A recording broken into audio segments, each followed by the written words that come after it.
If you enjoy watching these videos, we're going to ask that you do something for us that would mean a lot to us and would help us out quite a bit. We're going to ask that you like this video, we're going to ask that you share this video, and we're also going to ask that you subscribe to the channel that you're watching. The events that took place on the day live on in many ways. For some, it was the first-hand memories. They were there, they saw it, or they received a phone call from a loved one, and they were listening to it on the radio. They can remember and they can tell you exactly where they were and what they were doing when they received the news of that day. For me, well, my generation, we experienced that infamous day by our older family members telling us. Our grandparents, uncles, aunts, parents. For me, my father was there.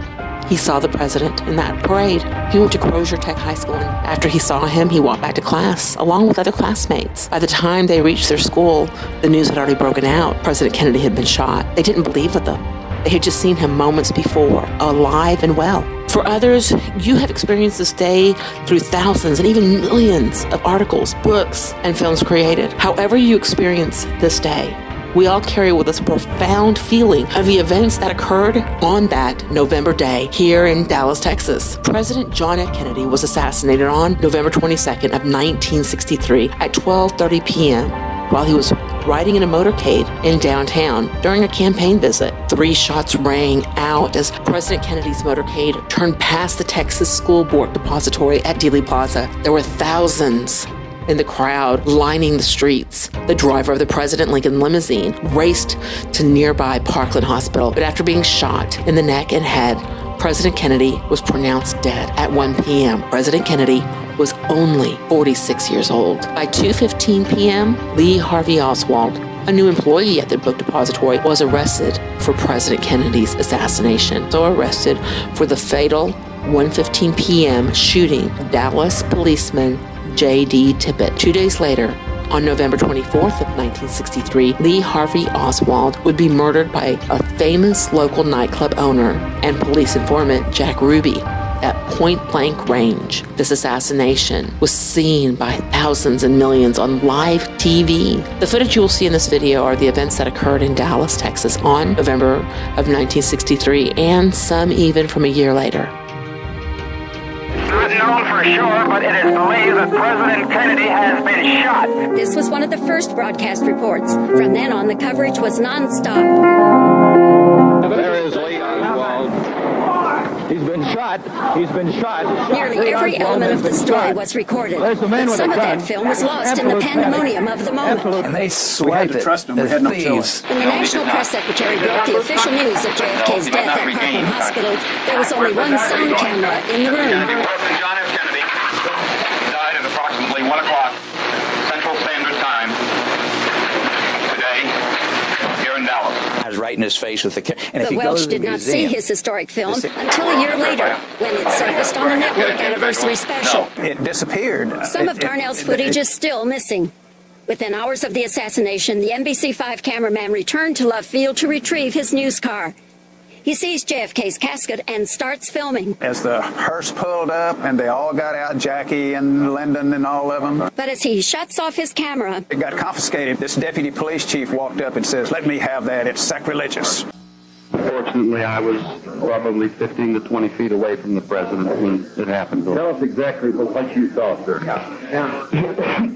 He was coming down the street, and my 5-year-old boy and myself were by ourselves on the grass there on Palmer Street, and I asked Joe to wave to him, and Joe waved, and I waved, and the man, that's all right, sir. You waved. As he was waving back, the shot rang out, and he slumped down in the seat, and his wife reached up toward him, and as he was slumping down, the second shot went off, and it just knocked him down from the seat. Two shots. Did you see the man who did this? No, sir, I did not see the man who did it. All I did was look in the man's face when he was shot there and saw that expression on his face and grabbed himself and slide. And the second one, whenever it went, why, I'm positive it had hit him. I hope it didn't, but I'm positive it had hit him, and he went all the way down in the car. Then they speeded up, and I didn't know what was going on, so I just grabbed the boy and fell on him in hopes that there wasn't a maniac around. I'm very sorry. I can't help you more, but I won't forget. No one has forgotten. Today, in the shadow of the Texas School Book Depository building, the people of Dallas paid tribute to the late President John F. Kennedy, fatally shot just a few hundred feet from Dealey Plaza, wondering if all this really happened and why. Not all the people are from Dallas. Many are from other cities, other states, even other countries. Many come to offer prayers, perhaps for the late president's widow and children. As the clock atop the depository building flashes 1 in the afternoon, the time of Mr. Kennedy's death, most movement in the crowd stops. Mayor Johnson had called on all citizens of Dallas to pause at 1 o'clock for a moment of prayerful meditation. And we pray, O God our Father, that his death in some way will so inspire men and women around the world that they might rededicate themselves to the cause of liberty, justice, and freedom for all. Some of the mourners quietly pray, others cannot hold back the tears. Those who wish to make the trip to Parkland Hospital find a floral circlet marking that space which the hospital chillingly calls Trauma Room Number 1. It was here that the stricken president was rushed and here that he was pronounced dead at 1 p.m. that day, despite the best efforts of the best physicians. There were 8 of them who served before the ordeal was over. They have not labored there since then without the vivid memories crowding in on them. Trauma Room Number 1 was not used today. The hospital administration ordered that, in deference to what happened a year ago, the room remain empty, except for some extreme emergency. Medically, Mr. Kennedy was dead when brought in, but the battle under the white light went on for most of half an hour when he became the 4th American president to succumb to an assassin's wounds.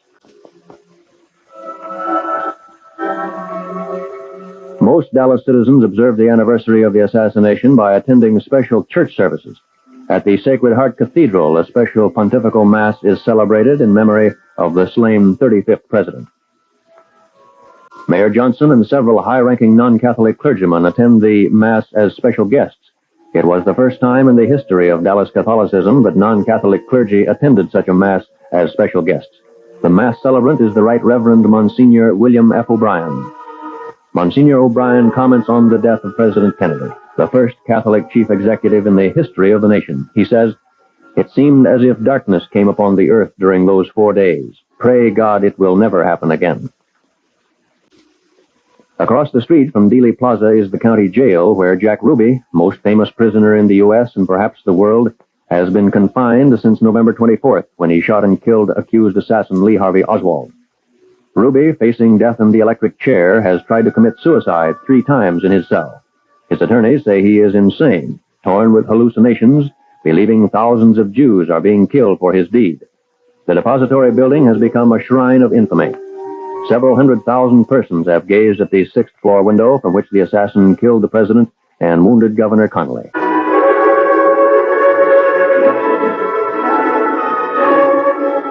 As Oswald came out, he was asked, "Did you shoot the president?" or something along those lines. And at that hour, at that moment, at that instant, sometime about 11:15 in Dallas, someone walked up to Oswald at point-blank range, fired into his stomach. An ambulance now is coming here.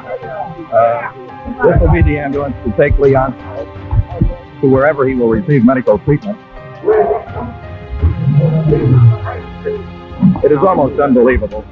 It's almost unbelievable. This is the back end of the ambulance.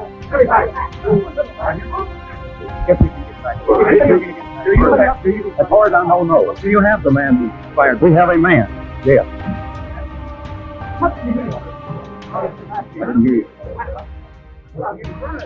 The back of the ambulance has been opened.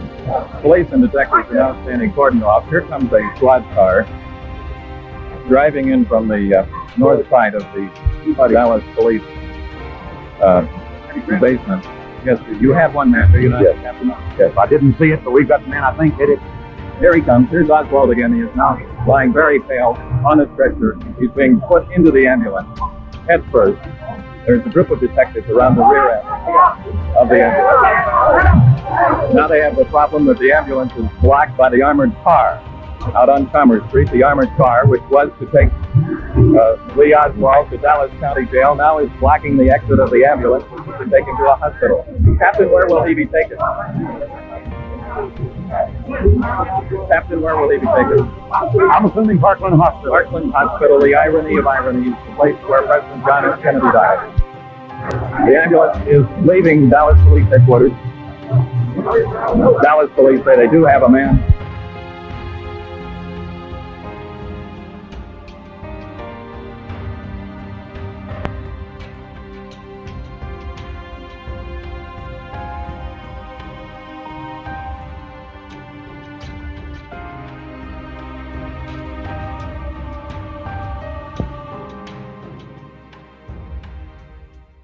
My God, they're going to kill us all.